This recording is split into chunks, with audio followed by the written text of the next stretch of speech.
This lesson will consist of the following parts: preliminaries, starting the engine, and warming up the engine.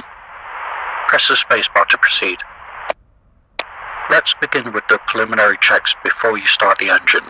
Ensure that the idle cut-off control is in the cut-off position, fully aft. Press the spacebar to confirm.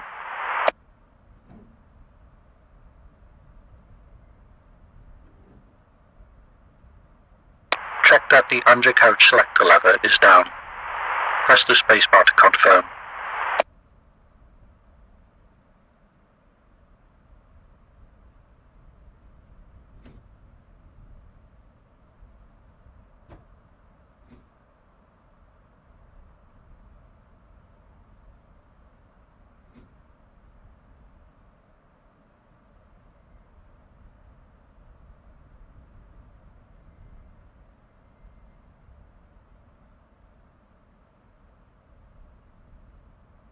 Ensure that the drop tank's fuel cock is set to the off position, fully forward. Press the spacebar to confirm. Check that the main tank's fuel cock is set to the off position. Press the spacebar to confirm.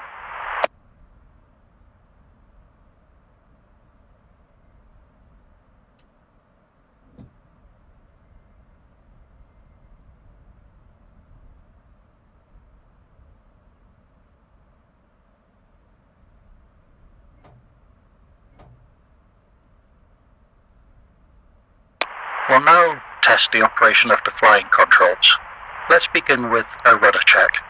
Look back at the tail of the aircraft and check the rudder pedals for full movement. Ensure that the rudder is moving freely. Use num4 or num6 keys to look back if you're not using track IR or a mouse. In order to move the rudder pedals, press the Z and X keys or move your rudder axis.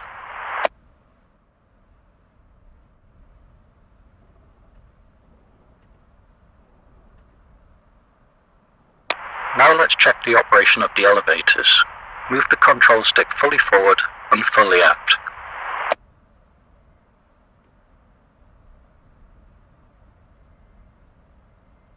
Check the operation of the right aileron.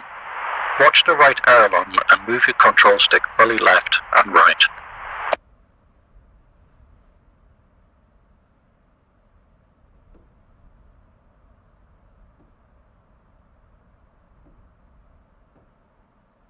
Now check the operation of the left aileron. Keep an eye on the left aileron as you move your control stick fully left and right. Ensure that both magneto ignition switches are set to the off position. Press the spacebar to confirm. Make sure that the fuel tank pressure cock is in the off position. Press the spacebar to confirm.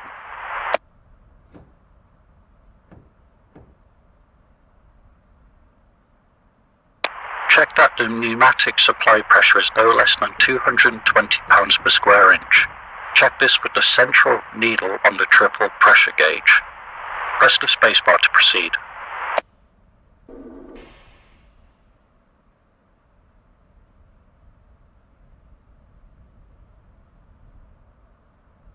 Adjust the airfield altitude setting on the altimeter to 0. Rotate the highlighted knob using the mouse wheel.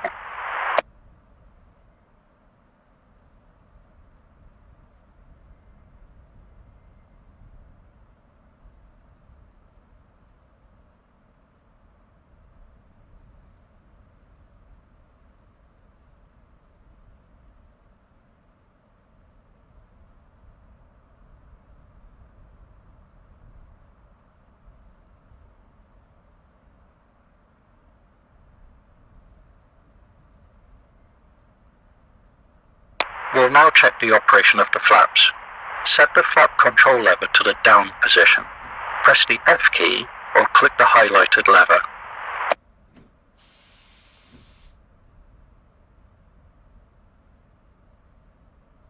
Look to the right and left and ensure that both mechanical flap indicators are up.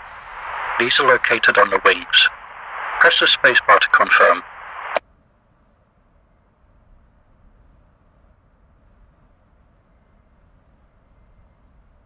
Set the flap control lever to the up position. and look at the mechanical flap indicators again to ensure that they went down. Press the F key or click the highlighted lever. Make sure that the sliding hood operates properly.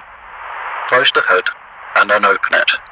Press left Ctrl plus C to close the hood and left Shift plus C to open the hood, or click the highlighted element.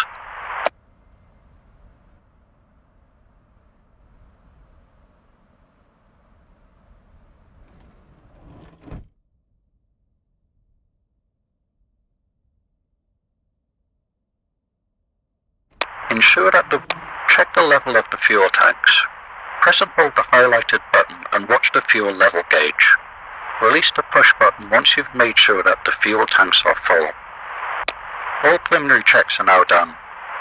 Now we're ready to start the engine. Press the spacebar to proceed. Set the parking brake to make sure the aircraft remains stationary when the engine starts.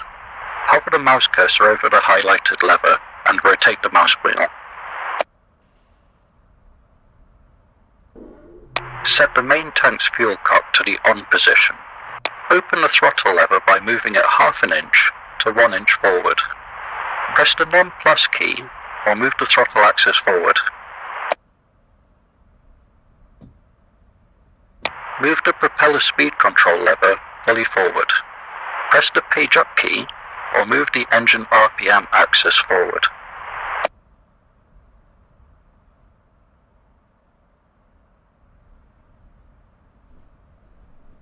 Set the carburetor air intake control lever on the left-hand side of the cockpit to the filter in operation position. Unscrew the engine priming pump. Hover the mouse cursor over a highlight. Prime the engine by giving the primer 5 full strokes. Use the insert button or click and hold the primer with the mouse cursor to prime the engine.